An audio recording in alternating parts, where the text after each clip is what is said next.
Hello everyone, it's Scott, and I'm back with my top 15 uncommon reprints from Magic the Gathering Foundations. Before I dive into the list, remember to like and subscribe to get further content like this throughout Magic the Gathering Foundation season and beyond. So let's dive into our list. So at number 15, I've got Swiftfoot Boot. The key to this card, and really if we look at many of the cards that are on this list, they really fit a particular niche in the format where they really are providing something that is going to help a particular deck out. In this case, Swiftfoot Boots are going to give a creature hexproof and haste, and those are really powerful abilities in Standard, particularly that hexproof, because we know black has a ton of spot removal, we know white has a ton of spot removal, and obviously red has spot removal as well. So because of that, Swiftfoot Boots is a way to protect your creatures that I think has a really, good opportunity to see a bunch of Standard play. Next, we've got Devout Decree, another spot card where this fits in decks that are going to use this as a sideboard card. It gets to exile a creature or a planeswalker that's black or red. And when it was in Standard the first time, it saw a tremendous amount of play because obviously black and red are really two colors that are very prominent in the format now. So I think this is a very, very good sideboard option. And if the format continues to be dominated by red and black cards, then it could even be main deckable. At number 13, I've got Zombify. And this is a 4-mana reanimation spell where you get to take a creature card from your graveyard, put it on the battlefield. And this one's in black, which is a little bit different than what we've been seeing. So I think this is going to be a good option in those reanimator strategies. At number 12, I've got Trigon Predator. Okay, 3 mana. You get a 2/3 flyer, and the key to it is every time it deals combat damage to your opponent, you get to destroy a target artifact or an enchantment that player controls. We know we've got a tremendous amount of enchantments in particular currently in Standard, so I think Trigon Predator is well positioned, definitely as a sideboard in any kind of Simic style deck, but also potentially main board because we just know those enchantments and artifacts are going to be there in Standard. And number 11, I've got Imperium Eagle, 3 mana, you get a bird spirit, and the key here is all your other creatures with flying get +1/+1, and it was a key piece in the Azorius Flyers deck the last time it was in Standard, so I expect it to be that way again. Next, at number 10, I've got Spectral Sailor, 1 blue mana. It was part of the Mono Blue Tempo deck. It was also part of that Azorius Flyers deck. It also has Flash, which means that you're not leaving it out there for your opponent to kill on your turn. You're waiting until their turn to get it into play. And then the bonus late in the game, you can pay 4 mana and you can get to draw a card. And that usually is a very relevant ability in the mid to late game. 9, I've got Gutter Snipe.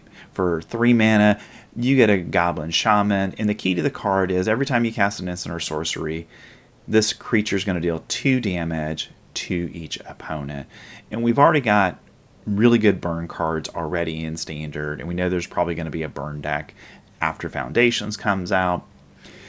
And we also have the Leyline of Resonance deck, which really has a tremendous amount of instants and sorceries in it, so I think it's going to find a home in potentially a couple decks in Standard. At number 8, we've got Mold Adder. For a green mana, you get a Fungus Snake, and the key here is this is another one of those cards that's a sideboard card, and anytime an opponent casts a blue or a black spell, you get a +1/+1 counter. So basically, if your opponent plays Magic and they're playing those two colors, it grows Mold Adder every single time they cast a spell. And as long as they don't have removal for Mold Adder, your opponent is going to be growing this key creature. Your opponent's going to grow this creature turn after turn after turn, and if they don't deal with it, it's going to win the game for you. At number 7, I've got Reclamation Sage.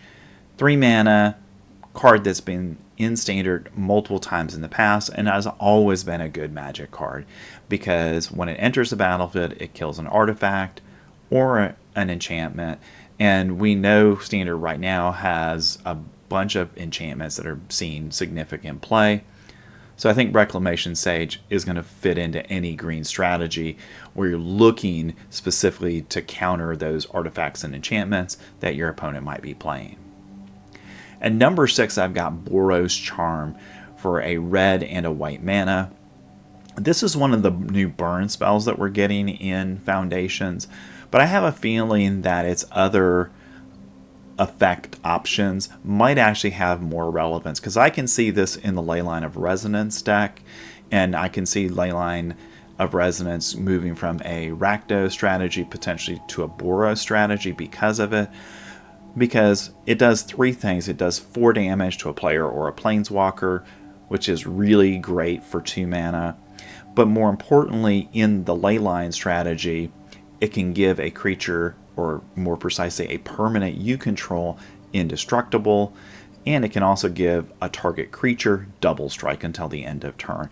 Both of those abilities are really powerful, and they're things that Leyline of Resonance decks are going to want, because they're going to provide either additional combat damage when you play this, or they're going to go ahead and provide the protection that those cards need to stay in the game.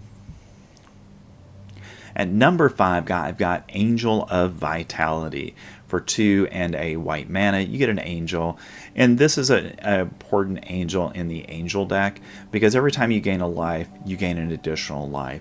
So Angel of Vitality was key to the angel deck the last time it was in Standard, because we've got a number of cards that every time you play a creature, you gain a life. We got a couple of those now in Standard, and they fit really well into this strategy. When you get to 25 life, Angel of Vitality becomes a 3 mana 4/4, and that's a really good card in Standard. At number 4, I've got Youthful Valkyrie, 2 mana, another key part of that strong angel deck that we've had in the past, because every time an angel is cast, it gets a +1/+1 counter. So the first time you cast an angel while it's on the field, now it's a 2/4, and it's outside of cut down range, and that's important for the card. But more importantly, as the game progresses, you're just going to build a ever-growing creature that eventually is going to be able to just beat down your opponent. At number 3, I've got Good Fortune Unicorn for 3 mana in Selesnyan colors. You get a unicorn, and the important thing about this card is every time you cast a creature, you get a +1/+1 counter on it. So this is potentially, I think, going to be part of a play a creature, grow your team deck, because we've got several other creatures that already do this in Standard, and I think putting all those cards together could be a really powerful strategy. And we also have a Selesnyan Anthem effect where every creature gets +1/+1. So I'm really confident in this card plus those, probably being a pretty good strategy in Standard. And number 2, I've got Overrun. So a very classic and powerful card where all your creatures get +3/+3 and they gain trample. And typically when you play Overrun, you're going to be able to trample through enough damage to win the game. And you're probably playing this when you've got 5 or 6 creatures on the field, and that additional damage that Overrun is creating for you, along with that trample, are going to be things that are likely to win you the game. And coming in at number 1 is a Johnny's Pridemate.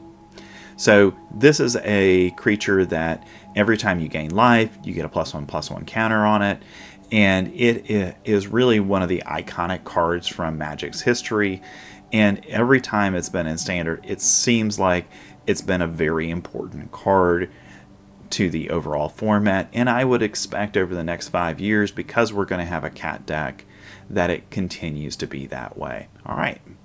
Those are my top 15 uncommons from Magic the Gathering Foundations.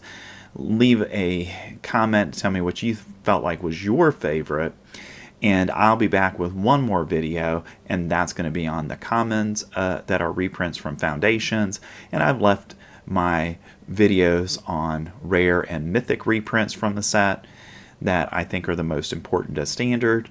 Thanks. I'll see you next time.